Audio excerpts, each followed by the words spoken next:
raconte. Christophe Andelatte. En avril 2019, à Cognac, en Charente-Maritime, Cathy Bichon séduit un homme sur Internet. Il s'appelle Gérald Matifas. Mais c'est un piège. Pendant 2 nuits, Cathy Bichon et 2 de ses amis le torturent, le violent et finalement le tuent. Cathy Bichon répète qu'elle ne l'a pas tué, qu'elle ne l'a pas violé, mais elle reconnaît qu'elle n'a rien fait pour mettre fin à son calvaire. Et elle a bien du mal à expliquer comment tout s'est enchaîné.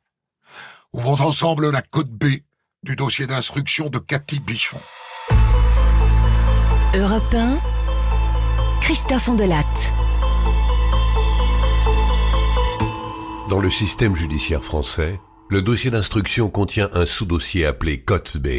Il rassemble les rapports des experts psychiatres, psychologues et de l'enquêteur de personnalité. Ouvrons l'un de ces dossiers. Andelatte raconte. Cote B sur Europe 1. Le 8 avril 2019, Gérald Matifas, un Rochelet de 42 ans, prend le train pour Cognac où il a un rencard avec une certaine Cathy Bichon. Ils se sont séduits via Facebook. 8 jours plus tard, les policiers du SRPJ de Limoges retrouvent le cadavre de Gérald Matifas carbonisé et supplicié en pleine forêt. Il a une chaussette dans la bouche. Son sexe est mutilé. Il a reçu 57 coups de couteau, dont un coup fatal en plein cœur.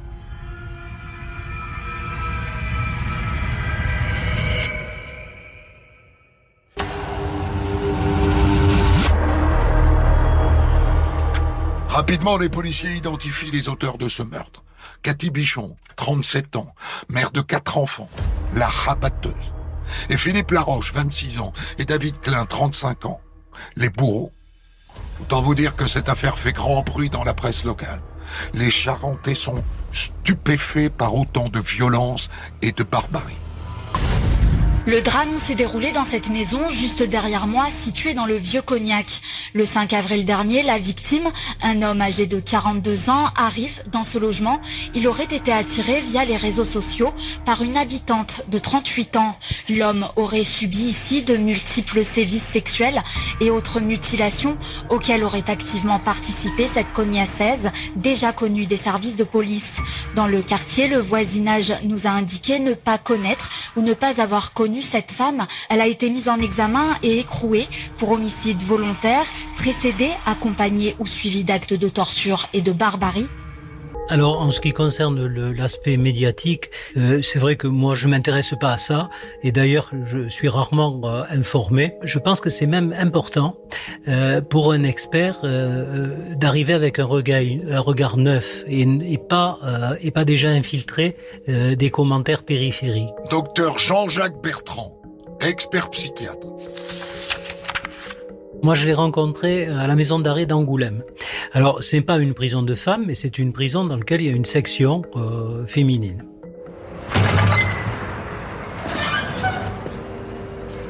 Madame, je suis expert psychiatre et nous avons le temps de discuter, tous les deux. Comment vous sentez-vous? Je m'en veux terriblement de ce qui s'est passé. C'est inhumain. Tout ça, c'est de ma faute. C'est moi qui avais séduit cet homme sur Internet. Il est venu chez moi. Je voulais pas ce drame, docteur. Ce sont eux qui ont fait n'importe quoi. En fait, dans les affaires criminelles, évidemment, c'est fréquent que les personnes disent, quand ils reconnaissent les faits, qu'ils les regrettent. Ne serait-ce que sur le conseil de leur avocat. Enfin bon, il vaut mieux qu'ils disent ça, c'est une évidence. Ceci dit, ce sont des mots. Pour authentifier l'autoculpabilisation, il faut qu'il y ait des symptômes aussi. Alors les symptômes, elle les a. C'est-à-dire, elle dort très mal, elle a des cauchemars, elle a des phénomènes de reviviscence dans lesquels elle revoit la scène, elle y pense régulièrement, peut-être presque sans arrêt, ça l'obsède. Le fait d'avoir, elle dit, ôté la vie de quelqu'un. Ou au moins d'avoir assisté à ça.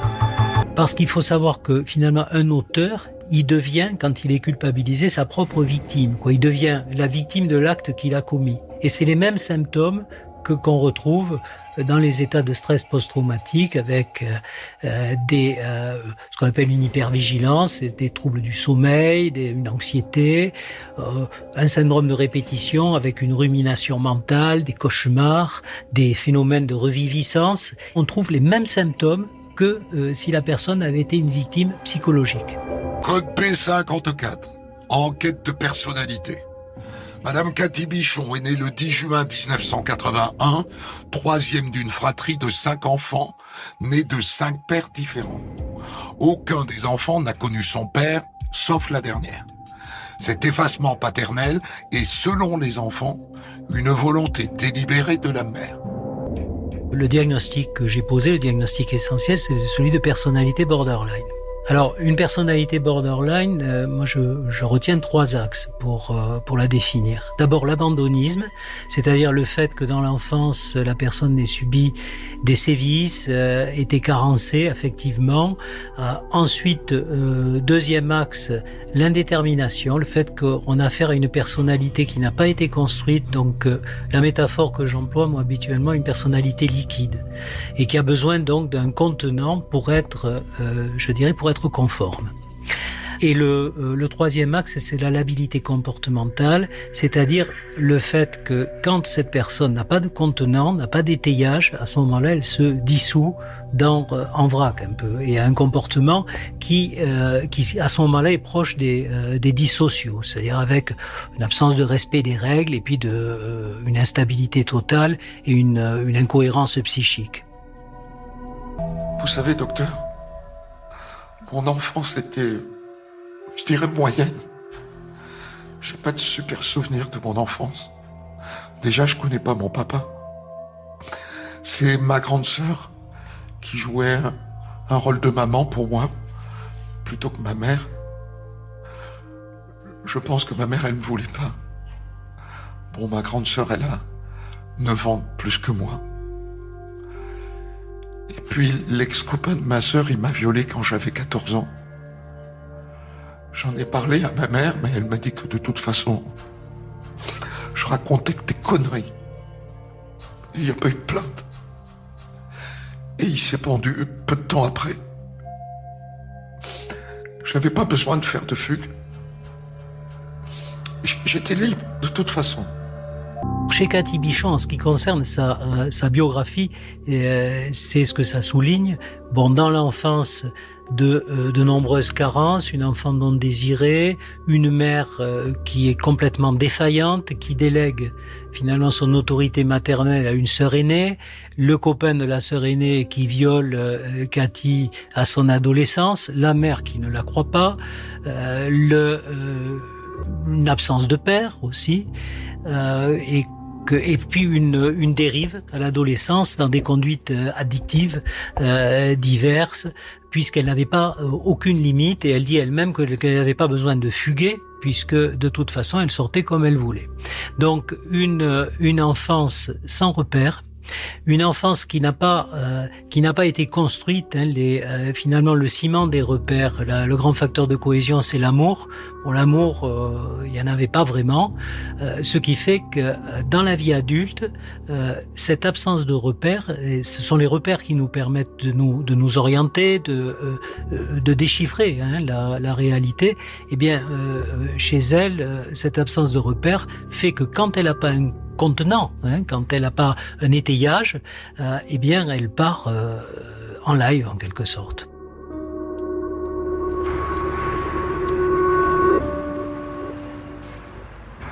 Docteur, j'ai 2 tatouages. Ici, j'ai une fée sur un lotus. Et le deuxième, c'est les initiales de mes enfants. Une fée parce que ma grand-mère m'appelait la fée. Et le lotus, c'était la fleur préférée de mon grand-père. J'étais tout le temps fourré chez eux parce que ma mère habitait à côté. Vous m'avez raconté votre rapport à vos parents. Quels sont les autres moments qui vous ont marqué, qui vous ont blessé dans votre vie? Le TC de ma meilleure amie. Et puis j'ai fait une overdose. Et puis mon petit dernier, je savais pas que j'étais enceinte. J'ai fait un déni de grossesse complet jusqu'à l'accouchement. Et ça a été un prématuré à 30 semaines. Le père, il me frappait, il m'enfermait. J'étais dans un autre monde et je faisais 36 kilos. C'est comme ça que je l'explique, mon déni de grossesse. La sœur aînée avait 9 ans de plus qu'elle, donc elle jouait le rôle de maman tant bien que mal, je dirais, mais elle n'avait pas la densité quand même qu'a une mère, et puis ce n'était pas sa mère. Et elle ne pouvait pas non plus avoir l'autorité que peut avoir une mère. Enfin, c'était un substitut, c'était mieux que rien, mais pas d'avantage.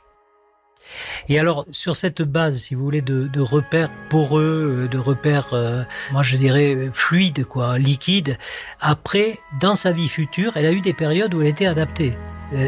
Pour peu qu'autour d'elle, il y ait un étayage suffisant. Par contre, à d'autres moments, elle a été totalement inadaptée.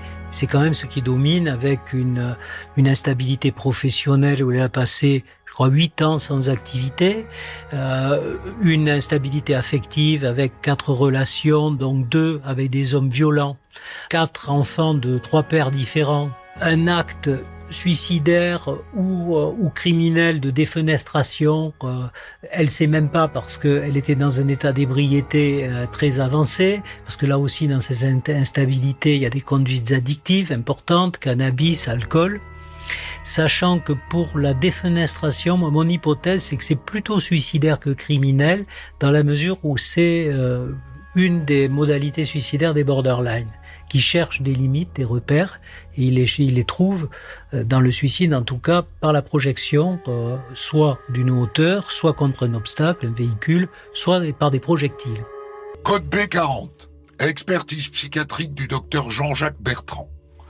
L'infraction qui est reprochée à Cathy Bichon est en relation avec l'empreinte dissociale de sa personnalité, pouvant l'amener à se montrer impulsive et avoir diminué son niveau empathique qui, ceci dit, n'est pas inexistant. Sur le plan factuel, l'effet de groupe a joué.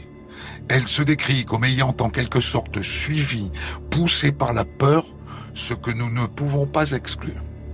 Au niveau biographique, il règne dans sa trajectoire biographique un certain désordre sur le terreau duquel les présents faits ont germé. La recherche du borderline n'est pas de s'en sortir, mais de trouver un contenant. Et le problème, c'est que pour trouver un contenant, il faut avoir un raisonnement qui soit, je dirais, opérationnel, Alors, le raisonnement du borderline, il est normal au niveau cognitif, mais au niveau affectif, il n'est pas opérationnel. Ce qui fait que les choix qu'ils font sont souvent, pas toujours, mais souvent des mauvais choix. Cathy Bichon n'a pas pu trouver le bon choix existentiel, donc elle n'a pas pu se contenir. Ceci dit, le borderline en soi n'est pas violent. C'est les circonstances qui font que le vase est brisé et le liquide s'épanche. Mais en soi, ce n'est pas comme un dissocial qui va rechercher la violence. C'est pas comme les 2 acolytes avec qui elle était, qui eux cherchaient la violence et le sadisme. On n'est pas du tout dans le même registre. On intervient à la fin du dossier. Donc je rencontre cette femme pour la première fois à Angoulême, où elle était incarcérée au quartier femmes. Maître Marine Gautreau, avocate de Cathy Bichon. Je n'ai jamais encore vraiment ouvert le dossier. C'est une façon que j'ai de traiter les dossiers criminels. Je vais rencontrer la personne avant de me plonger dans le dossier. Ça évite tout a priori et ça permet surtout, dans un premier temps, de se faire un avis vraiment sur la femme, même si c'est un avis qui est très superficiel encore, mais un avis sur la femme avant de s'intéresser aux faits qui lui sont reprochés.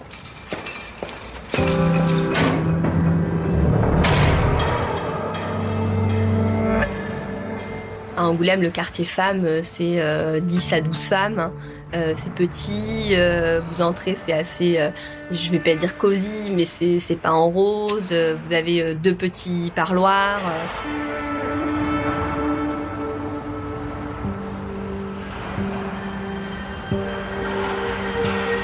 Je comprends que c'est une femme qui avait une vie assez compliquée à l'époque.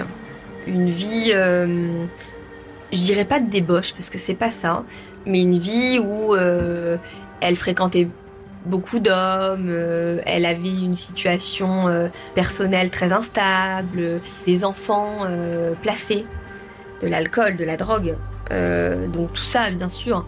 Et la femme en prison, c'est plus du tout la même femme, ne serait-ce que physiquement. Vous voyez des photos de cette femme avant son incarcération et des photos de cette femme au jour de l'incarcération, après plusieurs années même, c'est plus du tout la même femme. Elle faisait vulgaire avant, elle faisait plus vulgaire. Là, elle fait femme, elle est apaisée. Ça se passe bien, et le ressenti que Madame Bichon, elle est soulagée que de nouveaux avocats arrivent sur son dossier.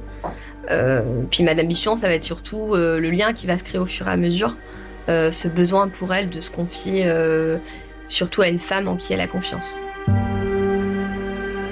Elle m'explique surtout, avant qu'on entre dans les faits, qu'elle fait beaucoup de cauchemars. Elle pose la question au psychologue qui la suit à l'époque, et qui lui explique qu'effectivement, au regard de la gravité des faits dans lesquels elle a été impliquée, et finalement, quel qu'en ait été son rôle, il y a un choc post-traumatique derrière ces faits-là. Elle est plus au départ dans une position qui est de dire je comprends pas pourquoi ça a dégénéré à ce point. En nous disant je comprends pas comment on en est arrivé là. Donc à ce stade-là, du coup, elle a 2 avocats. Elle m'a moi et Lionel Béthune de Moreau. Elle est très impressionnée par Lionel Béthune de Moreau, qui est un homme qui a une expérience très importante en droit pénal et qui parle plus avec elle du dossier. Les actes. Alors moi, je parle beaucoup de ça avec elle aussi, mais moi, elle va se confier. Elle va se confier sur la femme, sur comment elle vit sa détention, sur ce qu'elle a l'impression, en tout cas, d'avoir subi au moment où l'infraction a lieu, sur ce qu'elle a l'impression d'avoir dû faire en étant obligée, parce que c'est un peu son ressenti. Elle essaye de comprendre parce que finalement, c'est pas une femme qui est capable de vous dire de sang-froid, on lui a fait ça. Pour elle, un homme pouvait représenter un danger, pouvait représenter un certain nombre de souvenirs particulièrement douloureux qu'elle a vécus dans sa vie personnelle.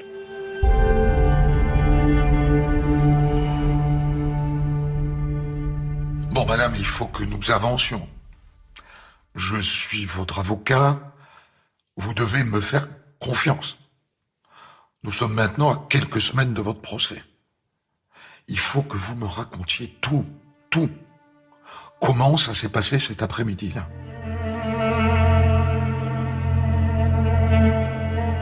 Et là, elle va commencer à rentrer dans les détails, difficilement. Elle pleure parfois quand elle l'évoque, parfois non. Parfois, elle le fait sur la base de souvenirs. Parfois, elle vous dit même qu'elle ne sait plus si c'est dans ses cauchemars ou si c'est ce qui s'est passé. Mais elle l'évoque. Toujours en se disant, mais comment on peut en arriver là? Comment on peut en arriver à une telle horreur? Parce qu'elle a conscience de l'horreur. Moi, je suis convaincue que les 3 pris séparément n'auraient jamais conduit à la torture et au décès de la victime. J'en suis convaincue. Les 3 ensemble, ça nous a fait cet effet, on va dire boule de neige, qui conduit finalement au pire. Comme un effet de meute. Elle soutiendra toujours que de toute façon, si elle n'y participait pas, elle finissait comme victime. Maître, j'avais beaucoup discuté avec Gérald sur Facebook, c'est vrai. Je suis allé le chercher à la gare. Il venait, mais en tant qu'ami seulement. Je lui avais dit que je voulais personne, que je pensais encore à mon ex. Et puis on a discuté la soirée, et il m'a promis qu'il partirait au matin.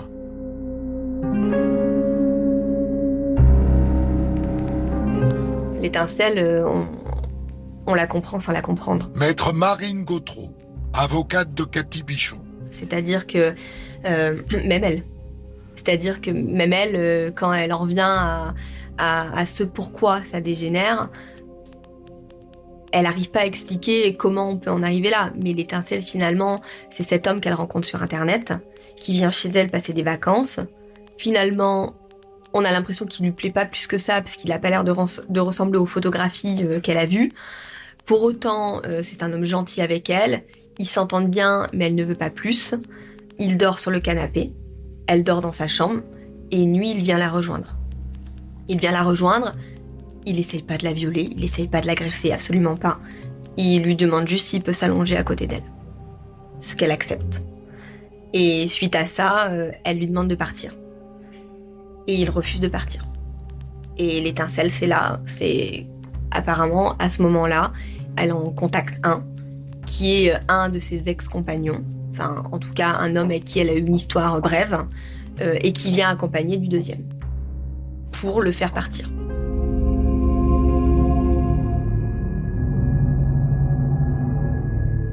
Gérald, il voulait pas partir. Alors j'ai appelé mon ex, David Klein. Et il est venu avec son cousin, Philippe Laroche. Mais madame, à ce moment-là, vous leur dites quoi? Mais rien de plus que ce que je vous ai dit là. Mais c'est mon ex qui a fait tout un plan. Il a dit à son cousin que Gérald m'avait violé et qu'il fallait lui donner une bonne correction.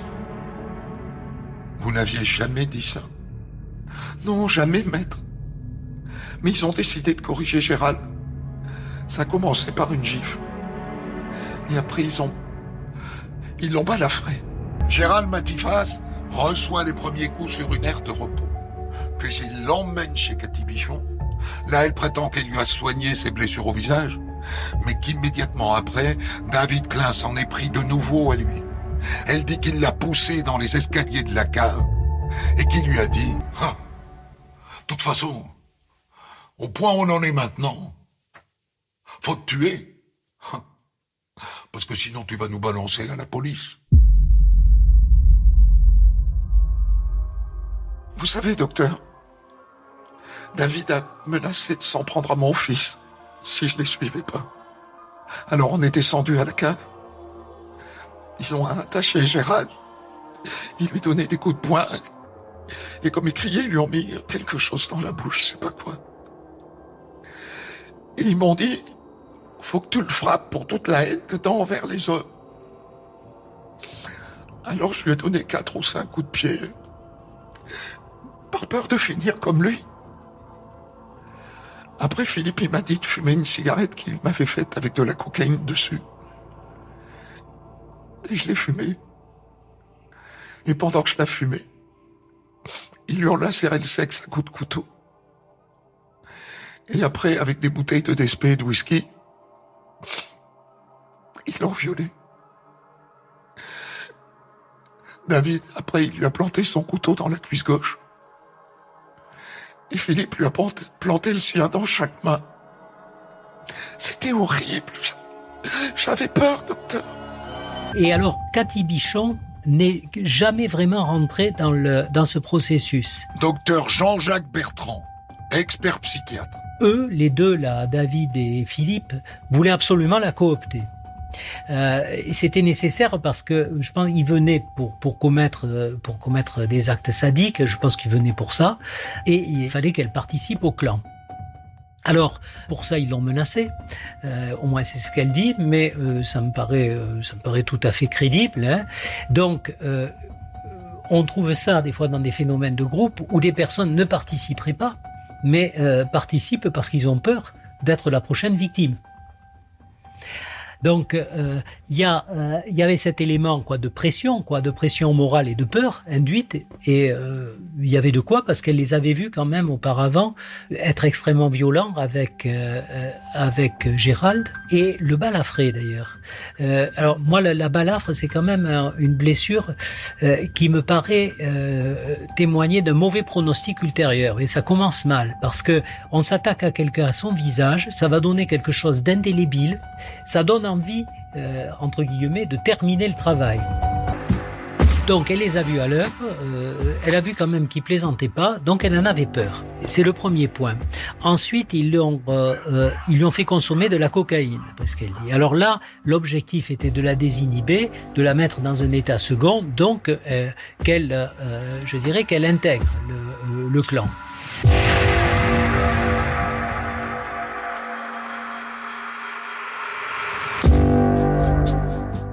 C'était un pacte du sang. C'était une sorte de comme une épreuve initiatique, quoi. On rentre dans une sorte de secte, quoi. Et pour ça, il faut commettre certains actes. Alors ils lui ont donné le couteau là pour qu'elle le plante dans le cœur. Le vengeur, oui. Et en lui disant, je crois, mets toute ta haine que tu as contre les hommes là et plante-le. Comme, je sais pas, l'armée du mal. Ils m'ont mis le couteau de David dans la main et ils m'ont dit plante-lui dans le cœur. Là, je pouvais pas. Alors Philippe, il m'a pris le couteau des mains et il m'a dit, tu vois, c'est pas dur. Et il lui a planté le couteau dans le cœur.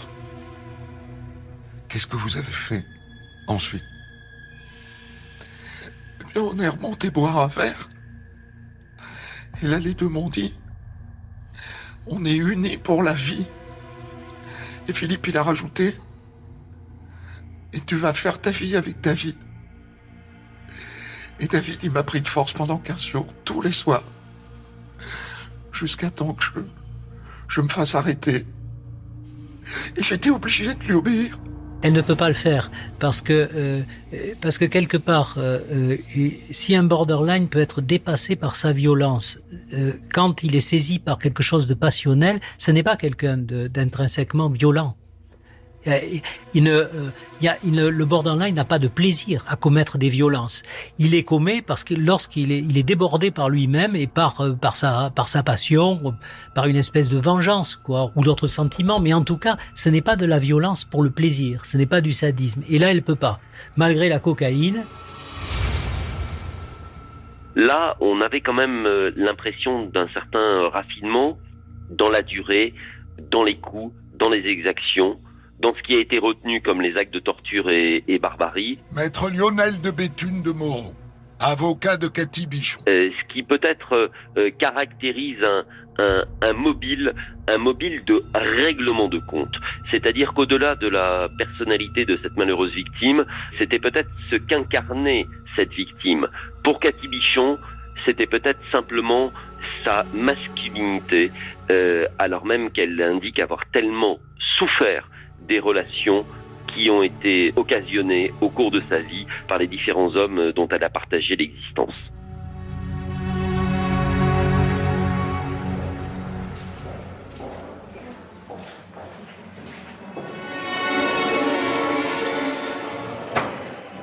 Trois ans après le meurtre, David Klein, Philippe Laroche et Cathy Bichon sont jugés devant la cour d'assises de Charente.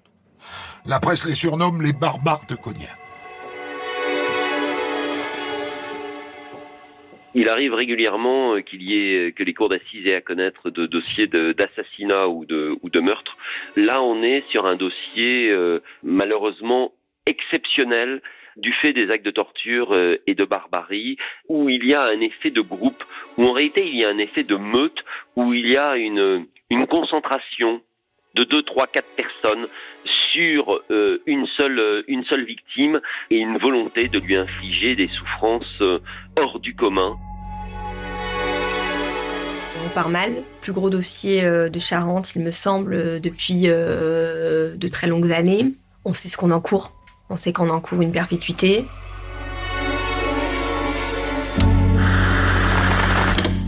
Dans le box des accusés, 2 hommes et une femme pour un procès d'assises particulièrement lourd. Le trio est accusé d'avoir torturé, mutilé, violé puis tué Gérald Matifas, un de Sévrien de 41 ans. Lors de cette première audience, c'est l'histoire et la personnalité de Cathy Bichon qui sera dévoilée par une enquêtrice spécialisée.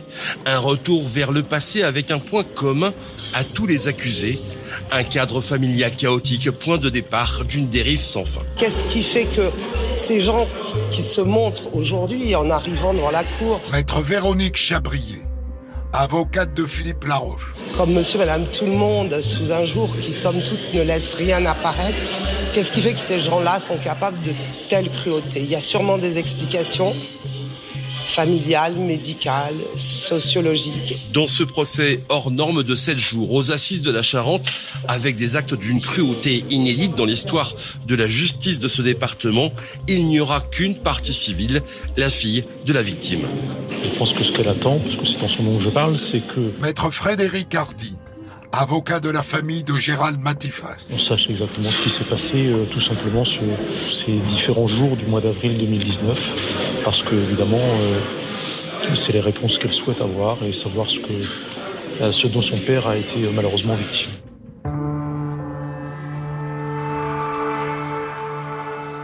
Le procès est très difficile pour Cathy Bichon parce que elle est considérée comme étant la plus intelligente des trois. Et finalement, toutes les questions sont pour elle. La cour fait feu de tout bois sur elle. Est-ce qu'ils se disent que c'est la seule à pouvoir dire la vérité, en tout cas donner le plus d'éléments possible sur ce qui s'est passé.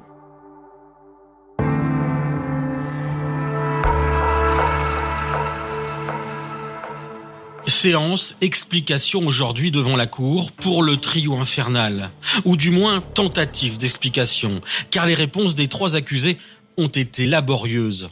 Considérée comme l'une des clés de ce dossier, Cathy Bichon s'est montrée prolixe et parfois déroutante face aux questions du président. Après un bref rappel des faits sur les actes de torture, il lui demande « Pourquoi, madame, autant de barbarie ? Pourquoi ? Derrière ses petites lunettes et d'une voix calme et posée, sa réponse laissera sans voix la fille de la victime présente dans la salle. « Je ne sais pas, monsieur le président, c'est à se demander si on n'a pas pris cela pour un jeu, je le paierai toute ma vie. » Ces 2 compagnons d'infortune, ayant comme point commun les profondeurs de la misère sociale, n'auront guère plus d'explications, si ce n'est un vague souvenir de la nuit du meurtre rempli d'alcool et de stupéfiants. David Klein, Philippe Laroche se renvoient les responsabilités sur les 57 blessures par arme blanche et les viols. Une seule chose les accorde, l'incompréhension de leurs actes et une troublante perte de mémoire, et malgré tout, la reconnaissance des faits. Ce qui a desservi, à mon sens, Cathy Bichon, sa féminité. Maître Lionel de Béthune de Moreau, avocat de Cathy Bichon. Et le fait qu'elle était au cœur de ce quatuor, le côté objet de convoitise, le côté séduction, le côté femme fatale, a, me semble-t-il, été un élément pris en considération par la cour d'assises comme étant le mobile responsable en fait de la mort de cette victime, avec aussi chez Cathy Bichon une possibilité, parce qu'elle a fait un vrai travail d'introspection, elle a travaillé en détention, elle a réfléchi, elle s'est exprimée et elle est apparue lors des débats comme étant la plus accessible à un raisonnement, peut-être d'ailleurs la plus intelligente, malgré les carences dont elle est porteur. Et vous savez, dans ce genre de dossier, être le mobile responsable et être le sujet qui paraît le plus intelligent, c'est souvent vécu par les cours d'assises comme étant davantage une circonstance aggravante qu'une circonstance atténuante.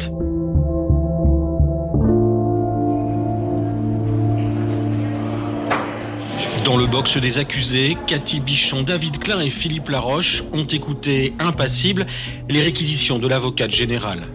Réclusion criminelle à perpétuité, la peine la plus lourde, telle a été sa conclusion. Une satisfaction pour l'avocat de la famille de la victime. Au regard des faits qui sont reprochés aux 3 accusés, c'est des réquisitions qui se justifient, à mon sens. Maître Frédéric Hardy, avocat de la famille de Gérald Matifas. Après, encore une fois, c'est la cour d'assises qui décide de la peine et c'est elle qui est seule juge. Place ensuite aux plaidoiries de la défense. L'avocate de Philippe Laroche, le plus jeune des accusés, ne minimisera pas les actes de cruauté de son client. S'adressant aux jurés, elle leur dira « Vous allez devoir le sanctionner, mais aussi prendre de la distance et donner un peu d'humanité à cette personne qui en a terriblement manqué. » Pour sa défense, elle évoquera l'influence néfaste de Cathy Bichon, souvent présentée comme manipulatrice. Je pense que... Maître Véronique Chabrier, avocate de Philippe Laroche. Sa seule intelligence par rapport au peu d'intelligence des deux autres a suffi à les emmener dans un scénario qui est dramatique.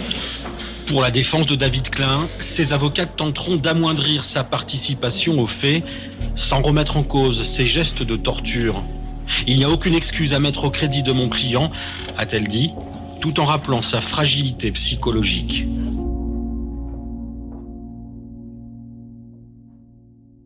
L'enjeu, c'était de ramener Cathy Bichon, mais comme les autres accusés d'ailleurs, au sein du corpus social. Et j'avais à cette époque rappelé une vérité qui est de dire que chaque homme, chaque femme est toujours plus grand que les crimes dont on l'accuse. Cette phrase générale a été parfaitement rappelée par un grand homme qui vient de disparaître, Robert Badinter, qui dans une citation rappelait qu'il n'est point d'homme sur cette terre dont la culpabilité soit totale. En fait, Cathy Bichon, elle est bien évidemment l'auteur coupable des faits pour lesquels elle a été condamnée, mais j'avais indiqué que si les actes qu'elle a commis sont monstrueux, ce n'est pas un monstre. Madame Bichon, avant que la cour ne parte délibérer, avez-vous quelque chose à ajouter?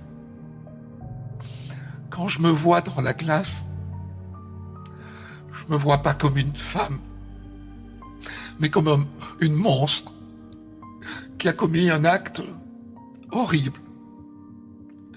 Je suis la co-auteur de tout ce qui s'est passé, de toute cette monstruosité. Peut-être qu'un jour, je reverrai la liberté. Mais une seule chose est sûre. Je serai marqué au fer rouge toute ma vie. Après 7 jours de procès, Cathy Bichon et ses co-accusés Philippe Laroche et David Klein sont condamnés tous les 3 à la réclusion criminelle à perpétuité pour meurtre, précédé et accompagné ou suivi d'actes de torture et de barbarie. Ils ne font pas appel de ce verdict. C'était la version psy de On de la raconte que nous appelons Côte B. Enquête aujourd'hui de Guillaume Maury, réalisation Mathieu Fray.